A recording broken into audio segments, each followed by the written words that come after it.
Shalom, salam sejahtera dalam kasih Yesus Kristus untuk kita semua.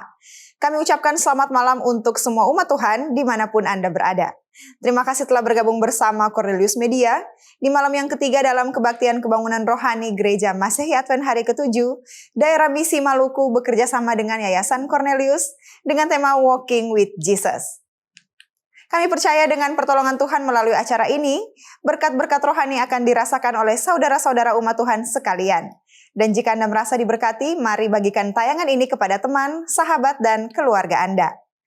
Malam ini kita akan dengarkan lagu pujian serta tips yang akan dibawakan oleh Ibu Susana Silom yang tentunya boleh menguatkan iman percaya kita semua. Saudara umat Tuhan, hanya bersama dengan Tuhan kita dapat melewati semua beban hidup atau masalah yang kita hadapi. Sehingga pada malam ini kami memiliki ruang doa khusus, dan jika saudara-saudara memiliki usulan doa, Anda bisa menulisnya di kolom komentar YouTube maupun Facebook kami. Dan pada malam ini doa akan dibawakan oleh hamba Tuhan Pendeta Jeffy Muaya KVM. Pembahasan firman Tuhan pada malam ini akan disampaikan oleh hamba Tuhan Pendeta William Sopakua M.Phil. Mari kita ikuti KKR ini dengan menyanyi lagu buka yang akan dipandu oleh Praise Team, dilanjutkan dengan doa buka oleh Jenet Supusepa SE.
Mari kita berdoa. Bapa kami yang di surga, Bapa yang selalu mengasihi dan menyertai kami setiap waktu, Bapa yang telah melayakkan dan mengampuni kami, pada saat ini kami mengucap syukur atas berkat dan pertolongan-Mu sehingga kami semua dalam keadaan sehat. Tidak ada kata yang dapat kami panjatkan kepadamu selain puji-pujian dan penyembahan. Kami akan memulaikan KKR kami di malam hari ini.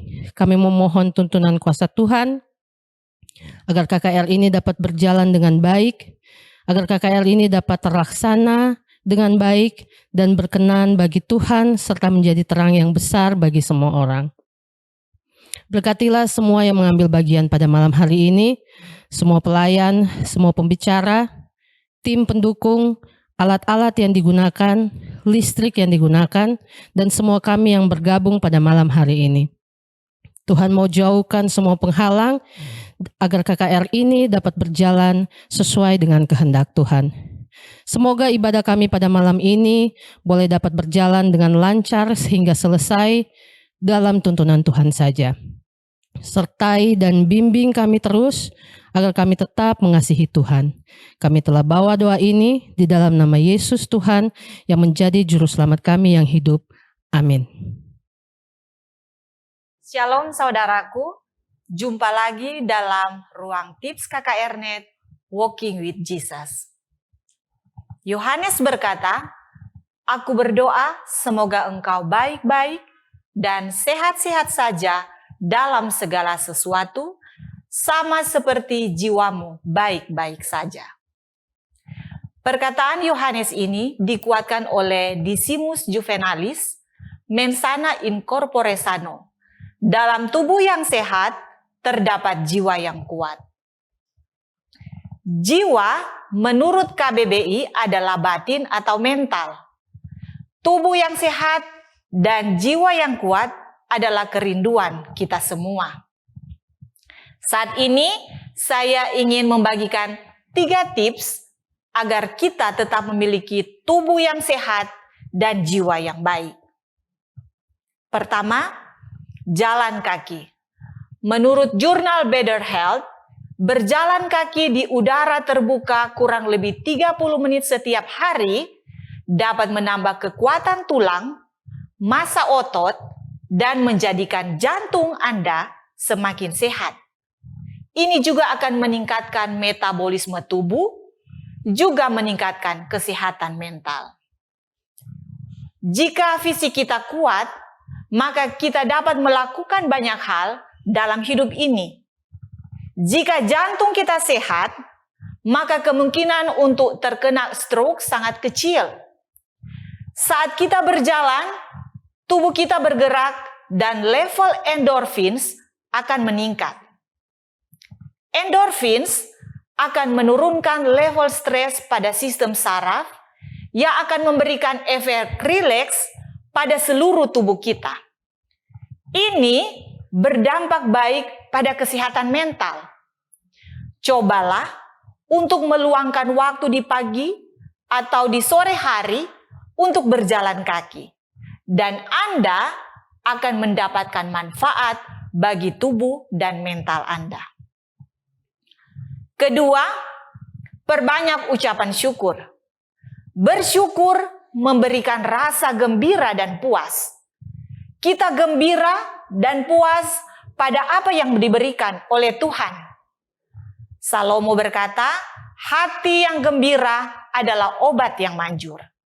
Tetapi semangat yang patah mengeringkan tulang.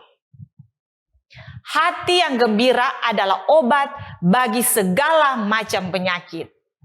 Obat yang hanya dapat diciptakan oleh Anda sendiri bagi kesehatan diri Anda sendiri. Hati yang gembira memberikan energi positif pada mental kita yang berdampak langsung pada tubuh jasmani kita.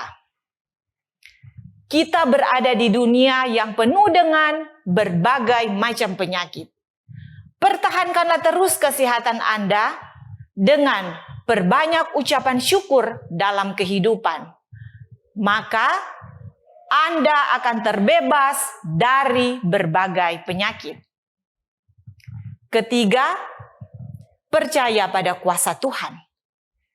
Jika kita telah memiliki gaya hidup sehat, sehatkanlah juga hubungan kita dengan Pencipta kita. Dengan cara percaya pada kuasa Tuhan. Dia akan memberi kita kekuatan agar kita dapat melakukan hal-hal baik untuk tubuh kita yang adalah baitnya. Dia juga akan memberikan kita kekuatan untuk tetap setia melayani sesama. Semoga dengan melakukan 3 tips ini, saya berharap saudaraku baik-baik dan sehat-sehat saja dalam segala sesuatu. Sama seperti jiwamu, baik-baik saja. Tuhan memberkati.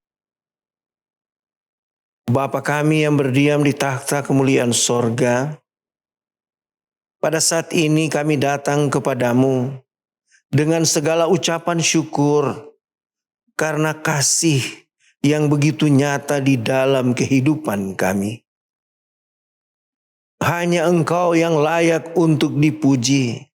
Hanya Engkau yang layak untuk dimuliakan. Dan kami percaya tidak ada yang tersembunyi di hadapan-Mu. Ampunilah dosa-dosa kami. Ampunilah kesalahan pelanggaran kami. Terimalah kami sebagaimana kami ada. Dan kiranya Engkau mau mendengarkan dan bersedia menjawab semua permohonan yang kami sampaikan pada malam hari ini. Berdoa secara khusus kepada hamba Tuhan Pendeta William Sopakua yang akan membawakan firman. Kiranya urapan sorga menjadi bagiannya. Berkati pikirannya, berkati lidahnya, kata-katanya. Kiranya apa yang dia bawakan menjadi kemuliaan bagi Tuhan dan menjadi berkat kepada kami semua yang mendengarkan akan firman ini. Oh Tuhan Bapa di sorga, kami teringat kepada semua sahabat kami umat Tuhan yang sedang beribadah bersama. Kiranya Tuhan berkati, limpah-limpahkan berkat sorga dalam kehidupan mereka. Dan kami percaya dengan berkat ibadah yang kami dapatkan pada saat ini, kami dapat selalu memuliakan Engkau. Kami berdoa untuk saudara-saudara kami yang saat ini dalam keadaan sakit, baik di rumah maupun di rumah sakit. Jamah mereka, sembuhkan mereka. Anak-anak kami yang sedang menempuh pendidikan, kiranya Tuhan karuniakan kepintaran kepada mereka, sehingga mereka boleh berhasil. Nama Tuhan saja yang dipuji dan dimuliakan. Mendoakan sahabat-sahabat kami yang sedang bergumul dalam mencari pekerjaan.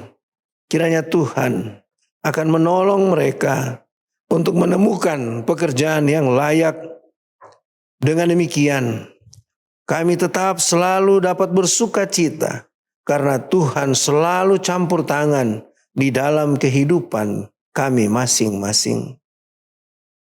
Kami mendoakan juga anak-anak muda kami yang sedang mencari jodoh.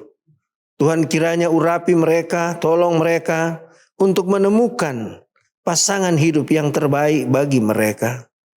Di dalam aktivitas-aktivitas mereka Tuhan bantu agar apa yang mereka buat berkenan di hadapan Tuhan. Kami mendoakan pimpinan gereja kami. Tuhan kiranya berkati pimpinan gereja yang ada di daerah Misi Maluku.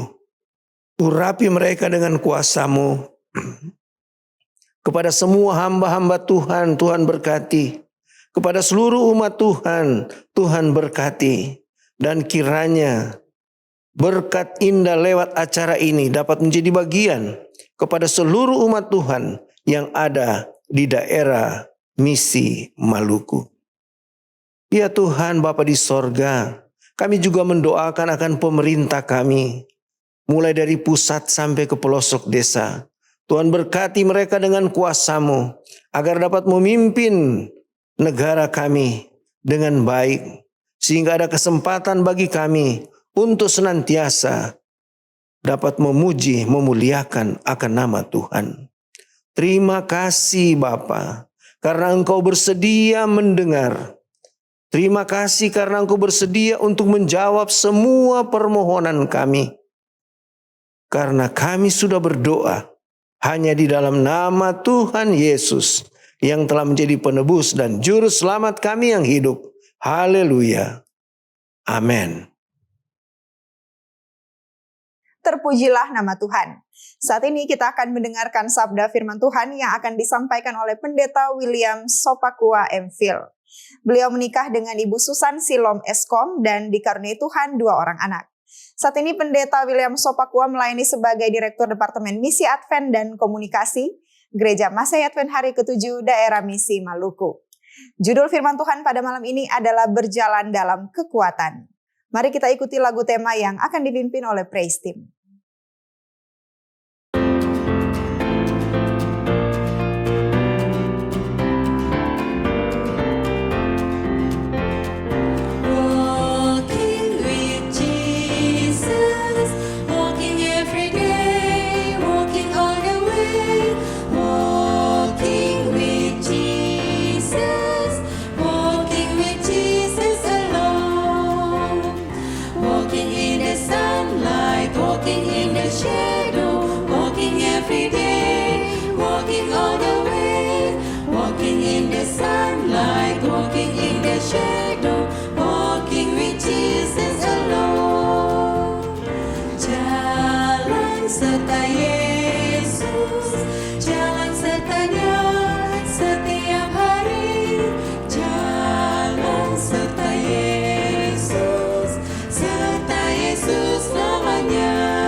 Suka, jalan dalam duka, jalan sertanya setiap hari. Jalan dalam suka, jalan dalam duka, serta Yesus selamanya.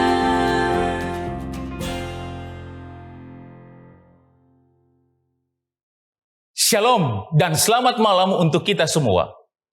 Sebelum kita akan mulaikan pembahasan firman Tuhan kita pada malam ini, mari kita semua berdoa. Bapa di surga, kami umat-umat-Mu siap untuk mempelajari sabda firman-Mu. Kami siap untuk mendengarkan firman-Mu. Dan kami sangat membutuhkan jamahan kuasa-Mu. Kiranya Allah Roh Kudus berdiam di hati kami, di dalam pikiran kami dan mengendalikan kami. Dikala kami akan mempelajari sabda firman-Mu malam ini, firman ini benar-benar dapat memberikan kekuatan bagi kami. Di dalam nama anak-Mu Yesus Kristus Tuhan dan Juru Selamat kami. Amin.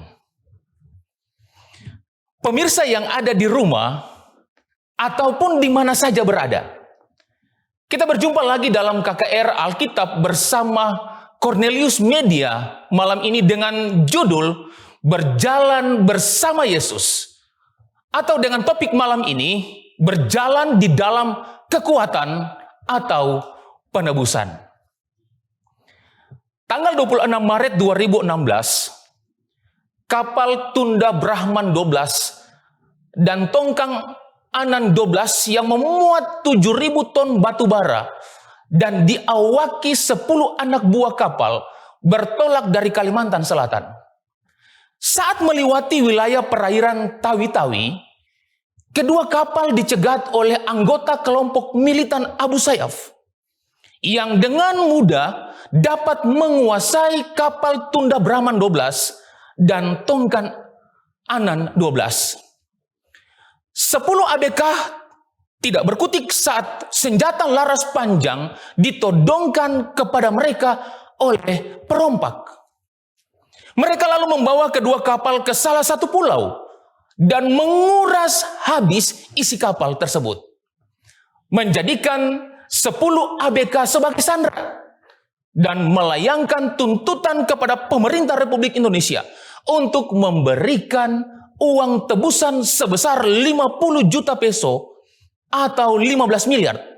Dengan ancaman, jika uang tebusan itu tidak diberikan, maka mereka akan mengakhiri nyawa ke 10 ABK yang berkebangsaan Indonesia tersebut. Tuntutan perompak ini tidaklah main-main, saudara.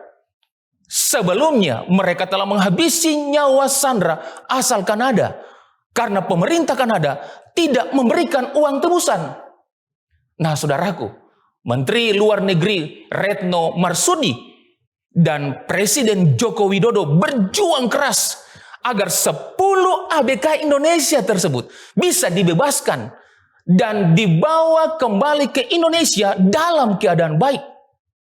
Diplomasi total dilakukan. TNI dibantu intelijen melakukan pendekatan dengan pemerintah Filipina. Dengan menggunakan LSM, pemerintah Indonesia mencoba melakukan pendekatan dengan perompak. Semua demi menyelamatkan 10 ABK yang malang ini. setelah melewati perjuangan panjang, pada akhirnya pemerintah Indonesia dapat membawa pulang ke tanah air 10 ABK Indonesia yang pernah disandra pasukan militan. Saudaraku yang kekasih di mana saja berada, pemerintah Indonesia di dalam menyelamatkan para sandera, mereka tidak tawar-menawar dengan para perompak, namun mereka total melakukan segala usaha dengan sungguh-sungguh untuk mengembalikan mereka ke tanah air Indonesia. Saudara dan saya, kita adalah tawanan dosa dan kita tidak dapat berbuat apa-apa selain percaya bahwa kita diselamatkan oleh kasih karunia Yesus. Alkitab menyatakan bahwa Allah yang menaruh perhatian atas keselamatan manusia, anggota kealahan bersatu, mereka total melakukan upaya untuk membawa kembali manusia yang sudah jatuh ke dalam persatuan dengan pencipta mereka. Kristus adalah penyelamat kita. Kristus adalah pendamai kita. 1 Yohanes 2 ayat 1. Jika seorang berbuat dosa, kita mempunyai seorang pengantara pada Bapa, yaitu Yesus Kristus yang adil. Mengapa Yesus perlu datang sebagai penebus? Bagaimana caranya? Yaitu melalui proses inkarnasi. Yesus menjelma menjadi manusia, lahir di atas dunia ini dengan sebuah misi, yaitu misi penyelamatan. Saudaraku, Yesus Kristus dilahirkan dengan misi untuk mati. Bayangkan saudara, dia dilahirkan dengan misi untuk mati bagi saudara dan saya, bagi kita semua. Malam ini, ada beberapa pelajaran penting yang akan kita pelajari saat ini, di mana kita telah berjalan di dalam kekuatan karena kematian Yesus. Pelajaran penting dari kematian Yesus yang pertama, kita berjalan dalam kekuatan karena kita telah ditebus dari dosa. Salah satu yang paling sering disebutkan sebagai hasil dari kematian Yesus adalah penebusan. Penebusan adalah sebuah tindakan yang mengasumsikan adanya seorang penebus, yakni seorang yang membuat penebusan itu tersedia dan adanya tebusan yang harus dibayarkan untuk itu. Untuk mengetahui dari apa Yesus Kristus menebus kita dan apa tebusan yang Dia bayarkan, kita akan membuka firman Tuhan. Dalam buku Titus pasal 2 ayat 14, di sana kita bisa membaca. Titus 2 ayat 14. Yesus Kristus yang telah menyerahkan dirinya bagi kita untuk membebaskan kita dari segala kejahatan. Yesus Kristus menebus saudara dan saya dari segala kejahatan, dan Ia melakukannya dengan cara yaitu menyerahkan dirinya sepenuhnya bagi saudara dan saya.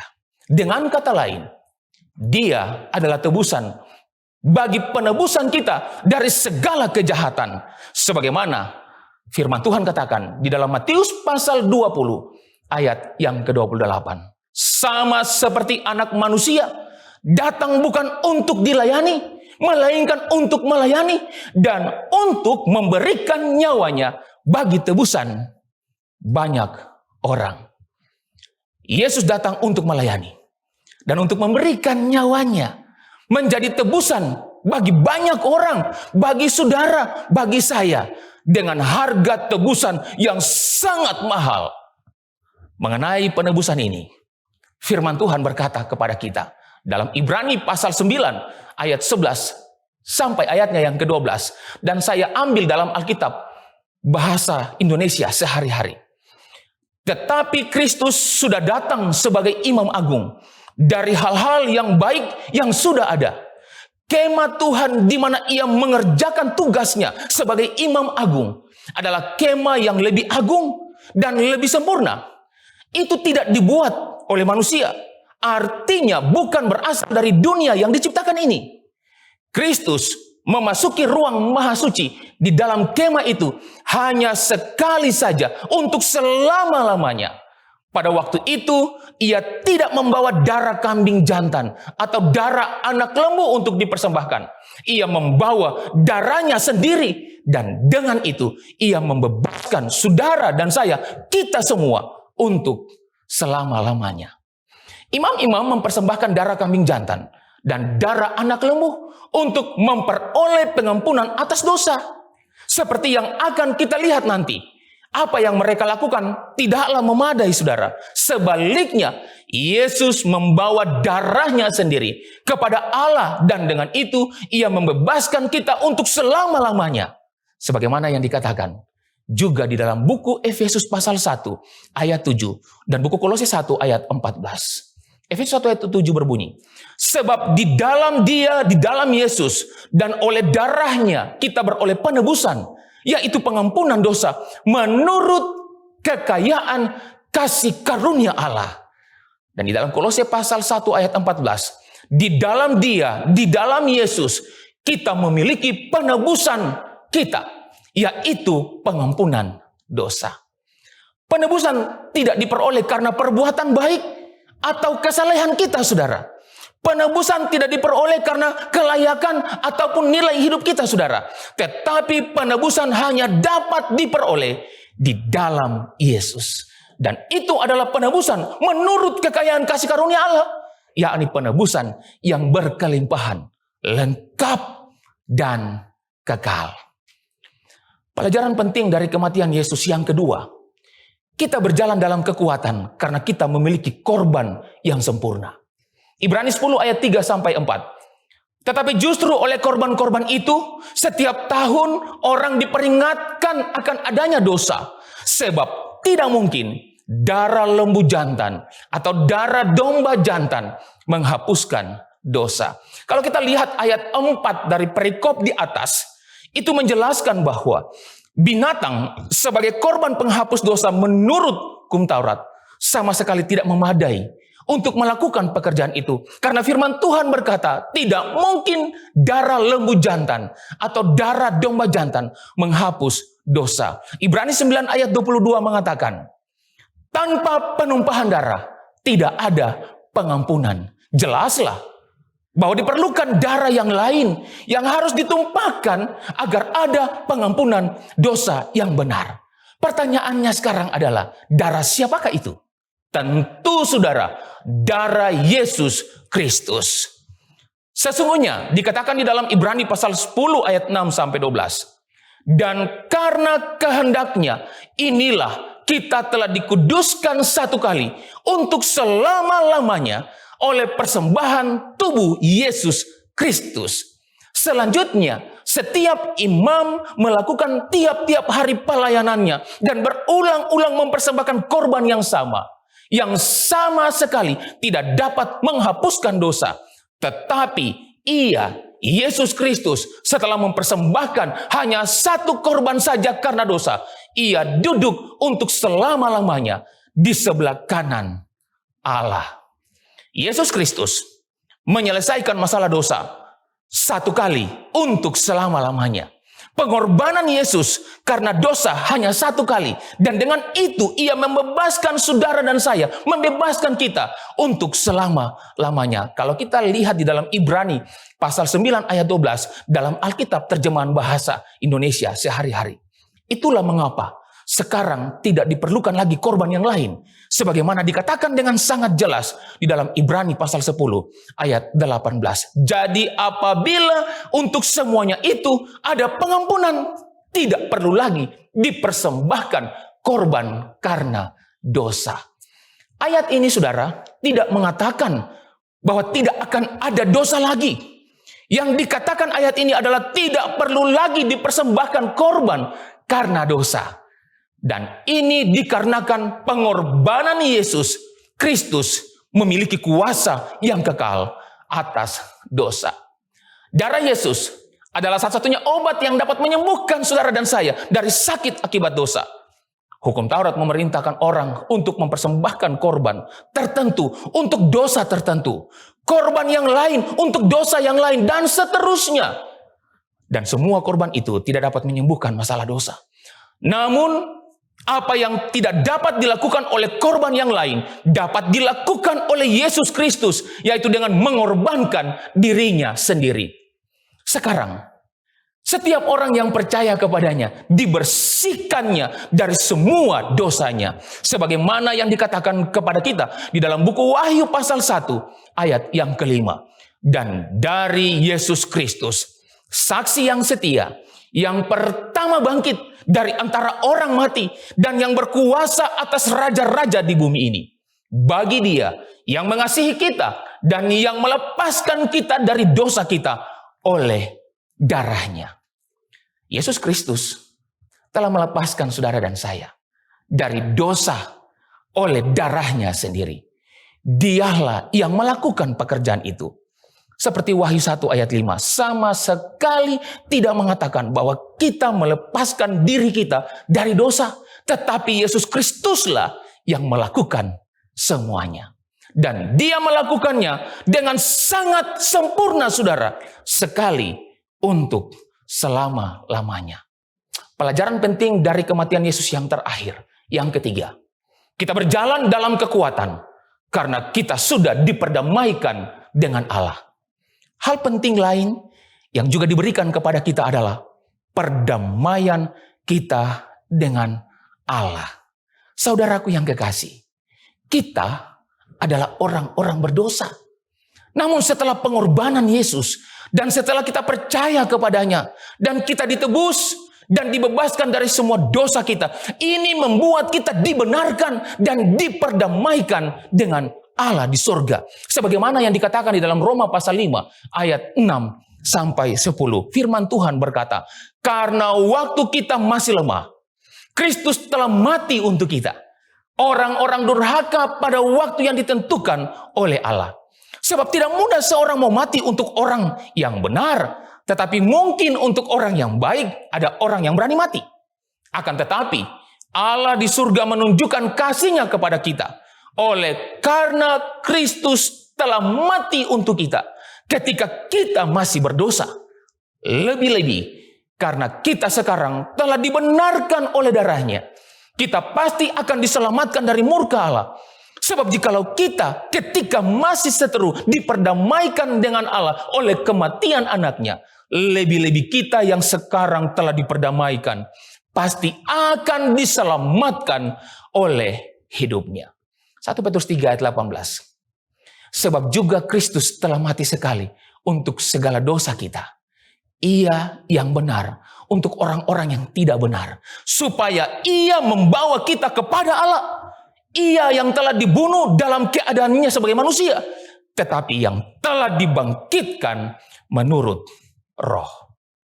Yesus Kristus yang benar menderita untuk kita semua. Orang-orang yang tidak benar. Dan dengan pengorbanannya, Ia membawa kita kepada Allah. Genaplah apa yang dikatakan firman Tuhan dalam 1 Petrus 3 ayat 18, bahwa Kristus telah mati, supaya Ia membawa kita kepada Allah, dan kita telah diperdamaikan dengan Allah. Pertanyaannya sekarang adalah, apakah kita sekarang masih terpisah jauh dari Allah? Apakah kita masih menjadi orang asing terhadap Dia? Tidak. Tidak, saudara. Memang kita dahulu hidup jauh dari Allah. Namun sekarang kita tidak lagi seperti itu. Karena sekarang kita telah diperdamaikan dengannya. Diperdamaikan dengan Allah. Di dalam tubuh jasmani Kristus oleh kematiannya Yesus. Sebagaimana yang dikatakan di dalam Efesus pasal 2 ayat 19.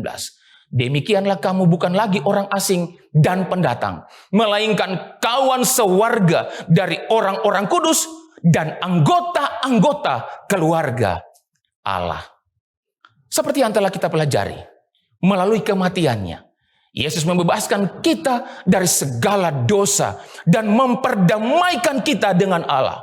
Oleh karenanya, sekarang saudara dan saya, kita semua bukan lagi orang berdosa, bukan pula orang asing. Sebaliknya kita telah diselamatkan, dibenarkan, dikuduskan, dan diperdamaikan dengan Allah. Dan ini semua bukan karena kita telah melakukan sesuatu, Tetapi karena apa yang telah Yesus Kristus penebus kita lakukan, yaitu dengan memberikan dirinya sendiri sebagai tebusan bagi kita semua. Saudaraku yang kekasih dalam Tuhan kita Yesus Kristus, dimanapun Anda berada. Pelajaran Alkitab saat ini memberikan kepastian kemenangan yang kita dapat miliki. Bahwa Kristus telah mati, telah menebus kita, dan telah memperdamaikan kita dengan Allah. Dan kita telah berjalan di dalam kekuatan, sebuah kekuatan kebenaran yang hakiki, kebenaran yang tidak dapat diganggu-gugat oleh siapapun. Itulah sebabnya, bagaimana sikap kita sekarang sebagai ciptaan yang telah berjalan di dalam kekuatan kebenaran Kristus untuk merespons kasih Allah yang luar biasa ini. Sederhana saja saudara, mari kita mengasihi Dia, mari kita mencintai Dia. Dan mari kita mengikuti segala apa yang diperintahkannya untuk dilakukan di dalam kehidupan kita.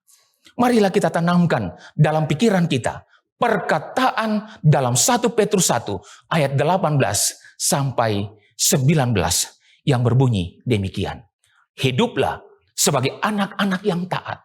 Dan jangan turuti hawa nafsu yang menguasai kamu pada waktu kebodohanmu. Tetapi hendaklah kamu menjadi kudus di dalam seluruh hidupmu, sama seperti Dia yang adalah kudus, yang telah memanggil kamu.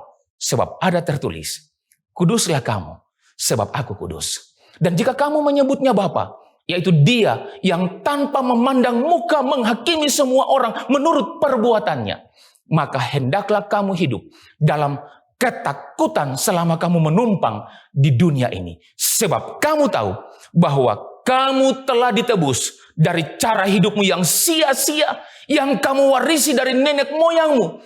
Itu bukan dengan barang yang fana, bukan pula dengan perak dan emas, melainkan dengan darah yang mahal, yaitu darah Kristus, yang sama seperti darah anak domba yang tak bernoda dan tak bercelah.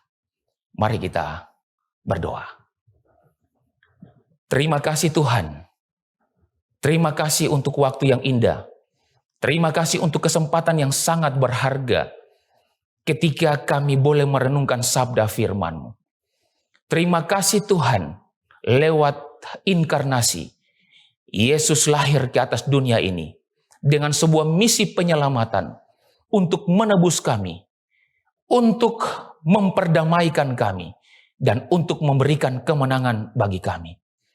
Kami berkomitmen malam ini untuk berjalan di dalam kekuatan kebenaran ini. Kami berkomitmen untuk berjalan bersama dengan Engkau. Kami berkomitmen untuk mengasihi Engkau, mencintai Engkau, menuruti apa yang Engkau perintahkan di dalam kehidupan kami. Allah Roh Kudus sajalah yang memampukan kami untuk mengaktualisasikan firman ini di dalam kehidupan kami. Memberkati kami semua pada malam ini di dalam nama anak-Mu Yesus Kristus, Tuhan dan Juru Selamat kami yang hidup. Amin. Puji Tuhan atas pekabaran firman Tuhan yang boleh kita dengarkan. Kiranya berkat Tuhan tetap menjadi bagian kita semua, terlebih khusus bagi umat Tuhan yang telah mengikuti acara ini. Kami tetap mengundang Anda sekalian untuk kembali bergabung bersama kami pada besok malam pukul 18.00 waktu Indonesia Tengah atau pukul 19.00 waktu Indonesia Timur melalui live streaming di YouTube channel maupun Facebook Cornelius Media dengan judul Firman Tuhan Berjalan dalam Pengharapan yang akan disampaikan oleh Evangelis Repligara MBA AK. Terima kasih untuk kebersamaan kita pada malam hari ini sehingga seluruh rangkaian acara kita boleh terlaksana dengan baik. Tetaplah patuhi protokol kesehatan dengan rajin mencuci tangan, memakai masker, dan menjaga jarak. Saya mewakili panitia dan kru yang bertugas, pamit undur diri. Tuhan Yesus memberkati kita semua. Sampai berjumpa besok malam. Shalom.